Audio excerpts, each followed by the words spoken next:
Welcome to this deep dive. You've sent us a really interesting collection of material exploring how we set and achieve our goals. And that's exactly what we're going to explore today. Yeah, looking forward to it. Our mission is, well, pretty straightforward. Pull out the most impactful and genuinely useful insights from these expert opinions, research findings, and practical tips you shared. Right. We want to equip you with strategies to not just set goals, but to actually, nail them without feeling buried under a mountain of information. Absolutely. And what's really striking across these diverse sources is how certain core ideas keep popping up, even though the angles might be slightly different sometimes. hmm We're seeing a blend of like well-established frameworks and some more subtle psychological approaches. Exactly. And we're going to get into the heart of it. We'll definitely be looking at the classic SMART goal framework specific, measurable, achievable, relevant, time-bound. Everyone seems to mention that. It's foundational. Yeah. But we're also going to dig into why making those goals deeply personal and meaningful is so critical. We'll explore the surprisingly effective power of breaking down those big, sometimes intimidating ambitions into much smaller, almost ridiculously manageable steps. Which always feels like a huge weight off your shoulders, right? Totally. And here's something we found particularly compelling. There's solid evidence suggesting that simply taking the time to write your goals down can significantly boost your chances of actually reaching them. Yeah, that writing part is fascinating. These seemingly simple actions, getting specific, breaking things down, committing them to paper, they're consistently highlighted as foundational across, well, all the material we looked at. Hmm. It really underscores their fundamental importance. Okay, let's dive into this SMART framework then. It's mentioned in pretty much every single source, like you said. Specific, measurable, achievable, relevant, and time-bound. We've all likely heard it before, but what are the key nuances we should really pay attention to here? Well, the need for clarity with specific goals, and the ability to track your progress with measurable ones are clearly the bedrock. Right. Think of the difference between saying get in better shape versus, say, exercise for 30 minutes 3 times a week. Much clearer. Yeah, the latter gives you a clear target and a way to know if you're on track. And that time-bound element introduces a crucial element of focus, a deadline, basically, that helps prioritize action. Right, so no more of those vague someday aspirations. But I think the achievable and relevant aspects are where things get really interesting. Hmm. Some of the sources actually use the term realistic instead of achievable. Is there a subtle but important distinction there, or are they basically the same? Well, there is a valuable nuance, I think. Realistic often leans towards considering your current resources, your immediate capabilities. Okay. Whereas achievable can sometimes encompass a more ambitious target that might require you to stretch a bit, maybe develop new skills. I just, But the consistent message across the sources is that your goals should challenge you, push you a bit outside your comfort zone. but not too much. Exactly. Not be so far-fetched that they become instantly demotivating.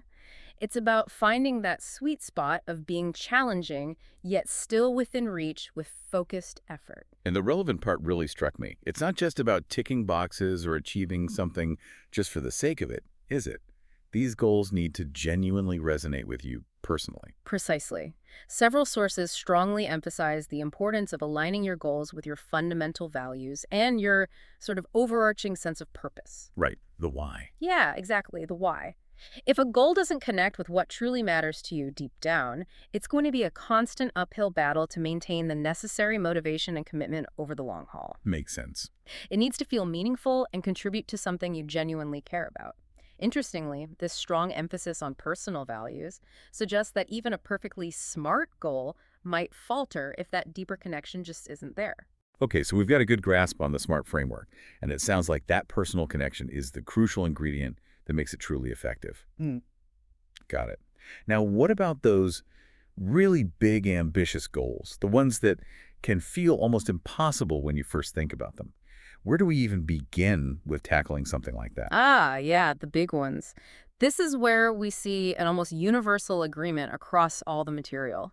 The power of breaking down those large goals into much smaller, more manageable steps or milestones. Right. Think of it like learning a complex skill. You don't try to master it all at once. You learn the fundamentals first and build from there, step by step.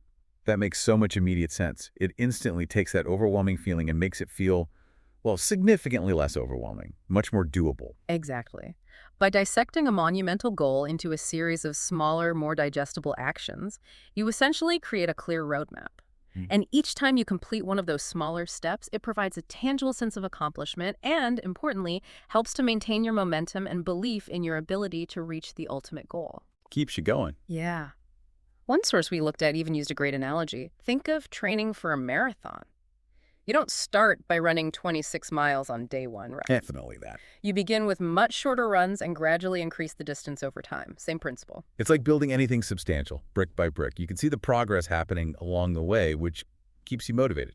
Okay, now speaking of concrete actions, several of our sources really emphasize the power of actually writing your goals down.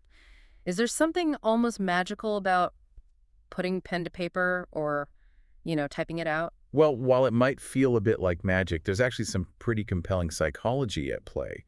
One of the sources specifically referenced Dr. Gail Matthews' research, Yeah. which indicated that individuals who clearly write down their goals are significantly more likely to achieve them compared to those who don't. Wow, that's a pretty significant finding. So the simple act of writing it down has a real measurable impact. It appears so. Writing your goal down transforms it from a somewhat vague aspiration floating around in your thoughts into something tangible and concrete. Make it real. It makes it Yeah. more real, yeah, and provides a point of reference that you can continually come back to. One source even suggested starting each goal statement with, "I will," to reinforce that sense of personal commitment. I will. I like that.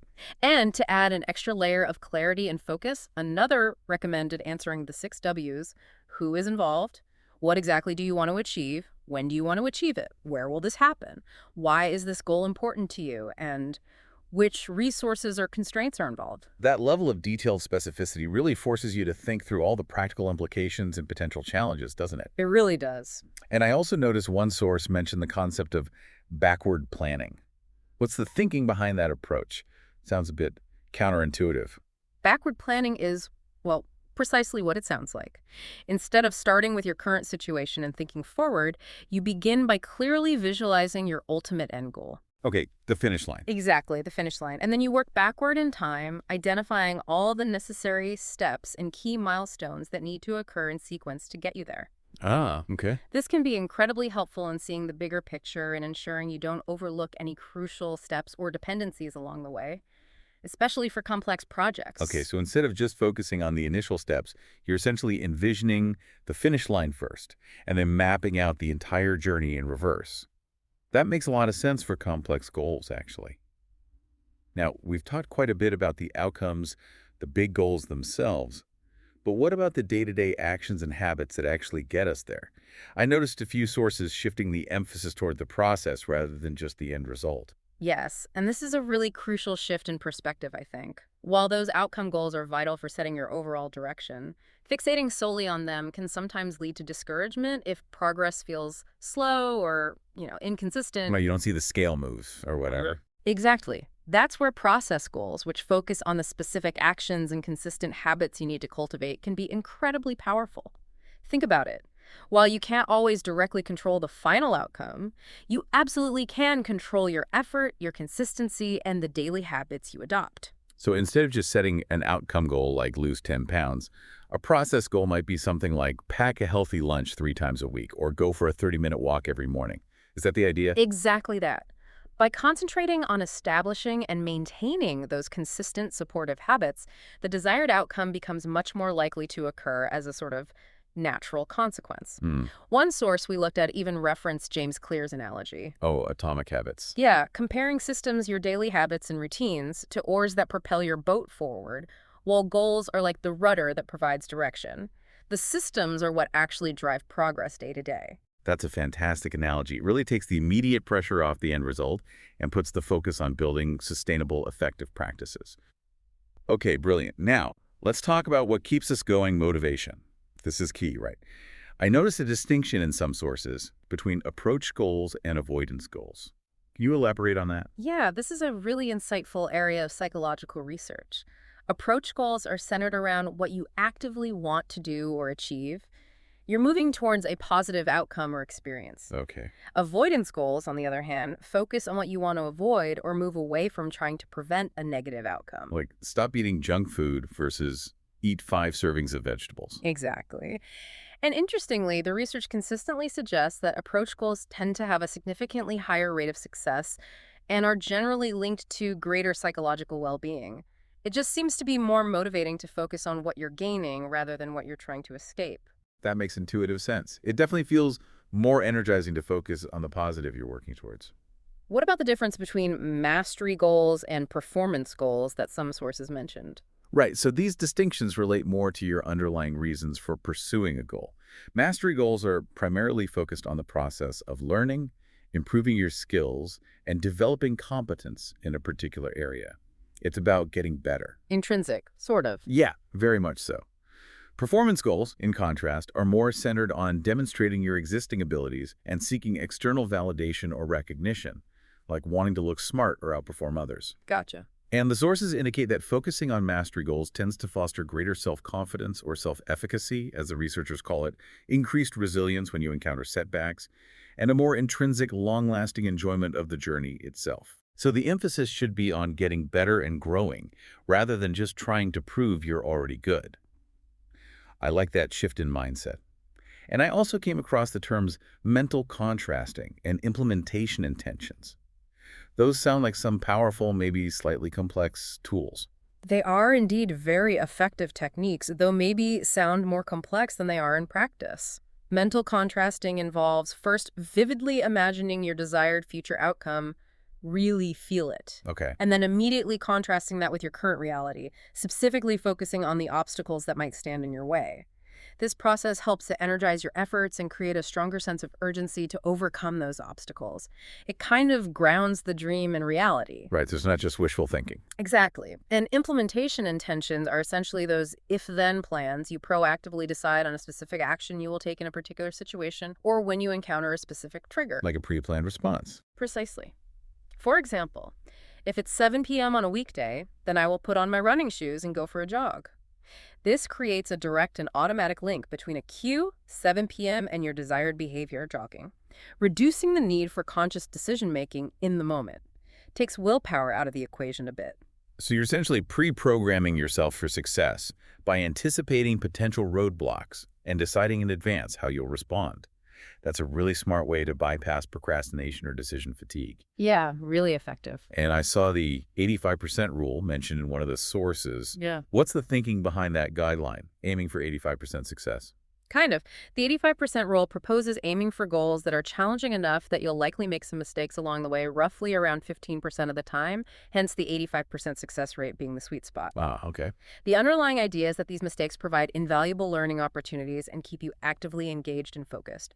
Goals that are too easy don't provide sufficient motivation, while goals that feel completely impossible can lead to frustration and eventual abandonment. So you want that zone where you're push, but not totally overwhelmed. Exactly.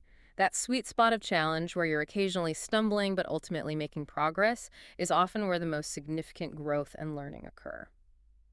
And finally, just to round this off, across all the sources, there is a consistent emphasis on the power of intrinsic motivation, ensuring that your goals are driven by your own internal desires for fulfillment and satisfaction, rather than solely by external rewards or pressures.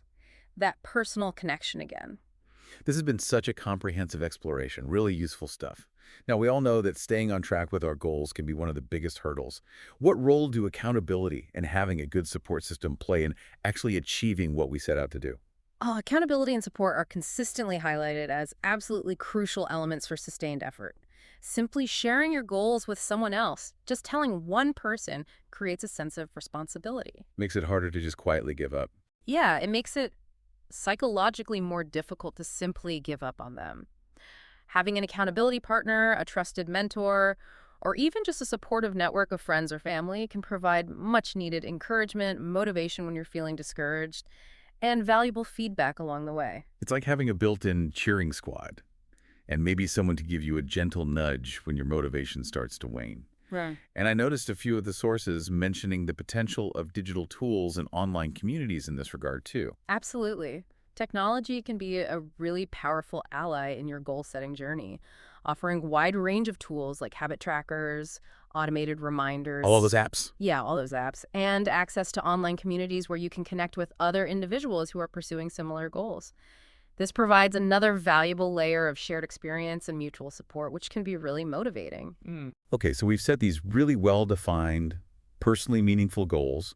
We're actively building the right habits. We're tapping into the right kind of motivation. And we've got a solid support system in place. Sounds perfect. But we all know that life throws curveballs, right? Things change unexpectedly. Yeah. How important is it to regularly review and be willing to adjust our goals as we go? It's absolutely essential. Goal setting isn't a static, one-time event that you can just set and forget. Not at all. Hmm. It's a dynamic and ongoing process that requires your regular attention and reflection.